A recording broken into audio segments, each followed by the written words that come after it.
Graduated from Santa Clara University. Whoa, that's where my brother went to school. I'm sorry.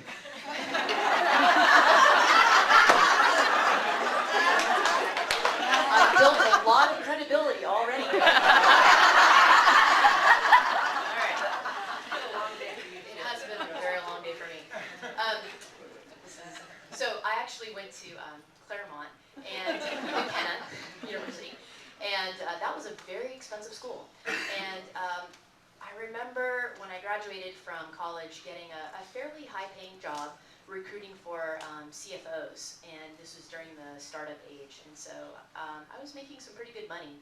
And in my first year of working, I got a 10% raise. And I remember my dad being really impressed by that.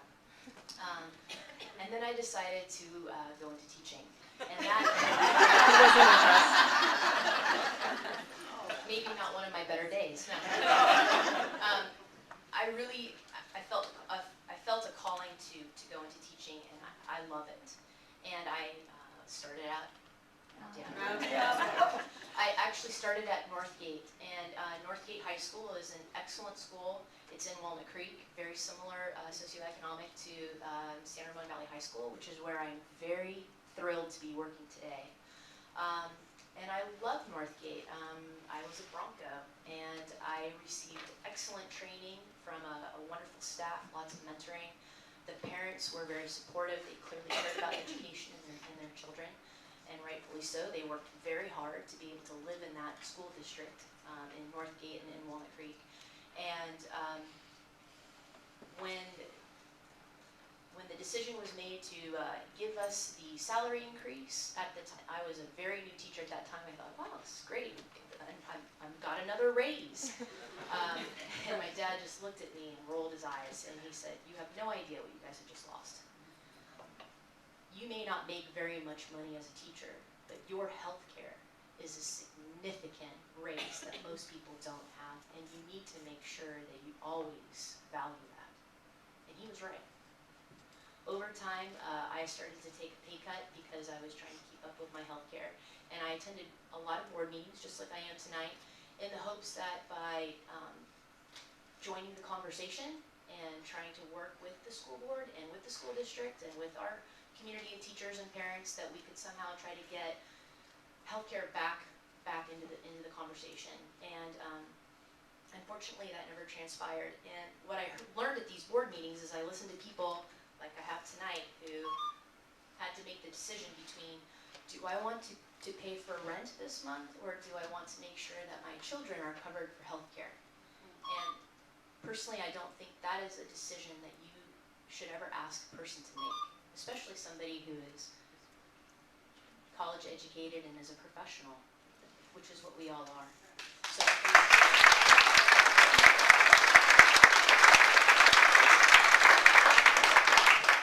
I know I'm past my time, but I just want to say two more things.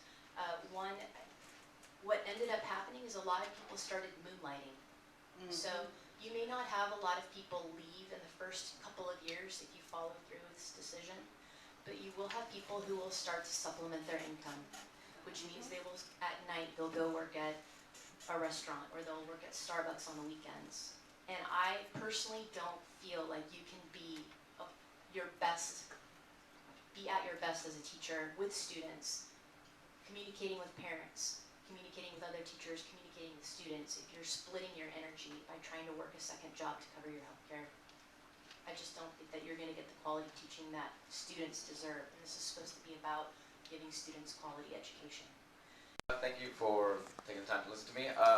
Rather poetically, I am one of the new teachers that she was referring to. So I did work in Mount Diablo. This is my third year teaching, and I've spent my first year in Mount Diablo. And she spoke about the mentorship. Now, I was mentored wonderfully about teaching, about how to engage with students, things like that. The one piece that they all said to me, though, again, as a mentor, was get out. Mm-hmm. They said, get out. If you can leave, do it. Because the only people left here are the ones that cannot leave. Because it is financially impossible for them to transfer what they get paid now to another district. They will just lose their service time. And so what you have in Mount Diablo is teachers that have just started, and it was the only thing they could get. You have teachers who are forced to stay, and you have, permanent subs and things like that to cover the middle ground. And Mount Diablo, despite all the wonderful intentions of its teachers, is a dying district. I was there only in 2010, and you can just feel it in the air. You can feel it from the teachers. It is just collapsing under its own weight, under the weight of that decision that they made so many years ago. And my year there, I taught at one of the best middle schools, probably the second best middle school there. And it was a wonderful experience for the students. And I was offered a job at Northgate the next year because I was pink slipped and I had to look around, and I was offered a job at Northgate. And I put them on hold with the chance of getting a .6 here, because even though I wouldn't get covered, if I got in here, then maybe in the future I'd be covered. Now luckily, that .6 turned into a full-time, and I was able to get the job. When I told the folks at Northgate, they were disappointed, but they fully understood. They were like, well, we're playing a losing game, and that's where we're at. And so there's this resignation just in the administration, in all those teachers, and it's a horrible thing to witness. A bunch of great teachers just beaten down by this one decision that happened so many years ago. And, so when I decided to come here, it was, Mount Diablo, that's where I went to Northgate. That was where I went. That is my community. That's where I grew up. That's where I've almost always lived. I was in San Diego for a couple years. And so I wanted to be a part of that, but I simply could not afford it. I have a wife, and we just had a baby. So I needed to make sure that that was covered, because I would not be able to afford what we have. She goes to school right now, so we would not be able to afford it. If my health care gets cut here, I will be looking elsewhere. I may be stuck here for a while, but I will go look elsewhere. And it's not because I don't love what I do, and it's not because I don't love the students I teach, and I don't love this place. Okay? There seems to be, there's this old adage that we all probably hate. You guys are probably going to boo me. But that those who can't do teach, right? Which is, yes, boo. All right. Now, I think that, I'm not saying anybody here thinks that, okay? But I do think that what that expresses is this idea that teachers are somehow a fixed population, right? That it's all we can do. Truth is, it's probably all we want to do. But, and if you notice, in the way I'm saying the sentence, I keep saying teaching is what we do, because the truth of the matter, and the reason that is such a ridiculous statement, is that teaching is doing, right? And so, for those who might feel that that teachers are not necessarily expendable but are fixed, is that if teaching is doing, then teachers can simply decide to do something else. And if the teachers that can teach decide to do something else, then the only people left are the people that can't teach. Yep. And that will not do. Jennifer Durkins, I'm a second grade teacher at Hidden Hills, and I'm here today to talk about health benefits for teachers.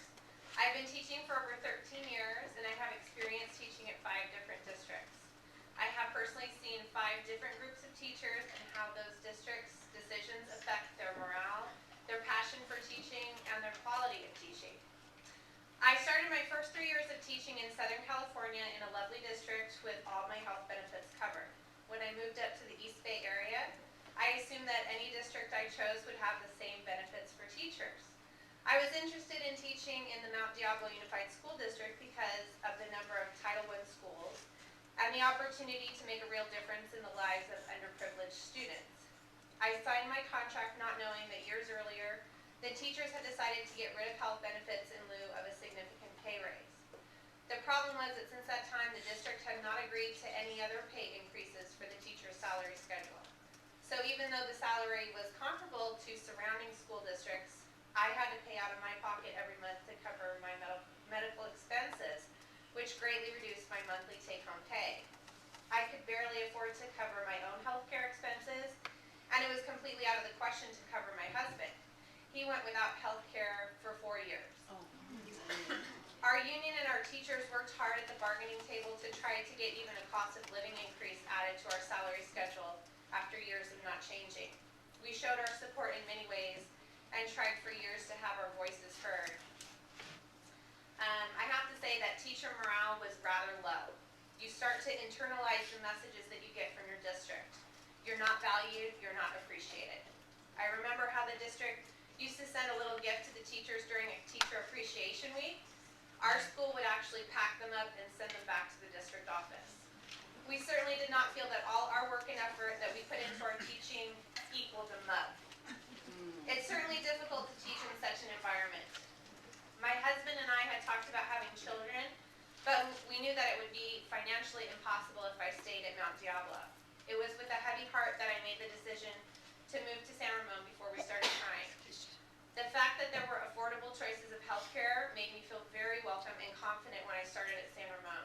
That was one worry that I didn't have to think about when I was working with my students. I've been very delighted working with the teachers and students here in the San Ramon Valley, but I sometimes think about the students back in Mount Diablo. They deserve quality teachers as well, and it's not fair that better teachers are forced to leave because of similar circumstances. It would be a tragedy if a similar situation happened here in San Ramon. Teachers have enough challenges they face, they shouldn't have to